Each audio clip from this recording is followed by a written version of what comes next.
Então aqui nós temos uma apresentação de funções, né? Estudo das funções. Aqui é a função do primeiro grau, né? Que é representado pela reta, que eu coloquei as duas, né? A função crescente e a função decrescente. A função crescente, ela tem o coeficiente angular positivo, né? Então se você tiver f de x igual a 2x mais 3, 2 é o coeficiente angular, maior que zero, então a função crescente vai pegar o eixo da tangente em cima, né? Na parte positiva. E aqui pega o eixo da tangente na parte de baixo, né? Negativa, tá? Aqui é uma função de segundo grau, né? Mostrando a parábola. Aqui eu sei duas coisas, né? Nessa função aqui, o a, que multiplica o x ao quadrado, ele é positivo, por isso a concavidade para cima.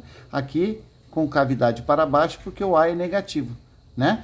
E eu sei também aqui a posição do delta, né? O delta, ele é maior que zero porque tem duas raízes diferentes, né? Aqui a função exponencial, né? Uma curva tendendo ao eixo da abscissa, tendendo ao x, ó, né?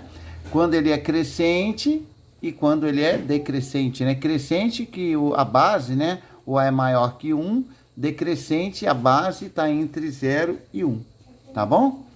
Aqui a função logaritmo, ao invés da exponencial, aqui tende ao eixo da ordenada, ao eixo y, tende ao eixo y, ó, função crescente, função decrescente, tá bom? Aqui nós temos os três principais da função trigonométrica, né? A função seno, né? Com um periodicidade de 2π, a função cosseno, né? E a função tangente, né? Sempre nos ângulos aí, né? De 0 a 2π, tá ok? As raízes, né? Ou seja, aonde as funções cortam o eixo x, né? No caso aqui de uma função crescente, olha a raiz aqui, né? Aqui é a raiz de uma função decrescente, tá? Então, onde corta o eixo da abscissa. E o B é onde corta a ordenada, tá bom? Então, aqui, por exemplo, olha, quando o A maior que zero, as concavidades para cima, então eu tenho, se o delta for maior que zero, né? Delta maior que zero, duas raízes diferentes. Se o delta for menor que zero, não tem raiz, né? Aí é o plano Argand-Gauss, né? Não tem valor real aqui no eixo x, né? E o delta igual a zero, aí as duas raízes são iguais, x1 igual a x2. As mesmas condições, só que com A menor que zero. Aqui a fórmula de Bhaskara, exemplificando a determinação das duas raízes, né? A função do segundo grau, ela pode ter até duas raízes. A do primeiro grau, só uma só, tá bom? Aqui o sinal da função, né? O que é o sinal da função? Qual a imagem, né, da função? Então, por exemplo, aqui a função do primeiro grau, né, quando ela é crescente, né, o sinal da abscissa acompanha a ordenada, né? Então, aqui é o lado positivo, acima do eixo x, né, todos os valores da ordenada são positivos, abaixo da abscissa, todos os valores negativos. Por isso que aqui são a imagem negativa dessa função e aqui a imagem positiva, tá? A mesma coisa aqui, só que aqui numa função decrescente, né? A função decrescente, dica de passagem, ela é inversamente proporcional, né?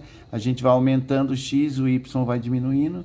Aqui para o lado positivo aqui, o y, a função é positiva à esquerda da raiz, ele é negativo à direita. Aqui é positivo do lado direito da raiz e negativo do lado esquerdo. E na raiz, a imagem é zero, né?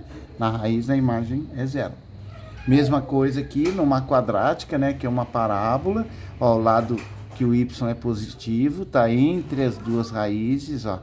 Nesse caso aqui, ó, o y vai ser negativo entre as duas raízes, porque a concavidade passa para baixo da abscissa. Aqui à esquerda da primeira raiz, o y é positivo, a direita é positivo. Aqui é o inverso, ó. À esquerda da raiz, o y é negativo, à direita da raiz, o y é negativo, tá? Nesse caso aqui não tem parte negativa, né? Porque é o delta igual a zero, num A maior que zero, então as duas raízes são iguais, né? Tá ok? A esquerda e a direita, né? São positivos, e aqui é zero, tá bom? Certo?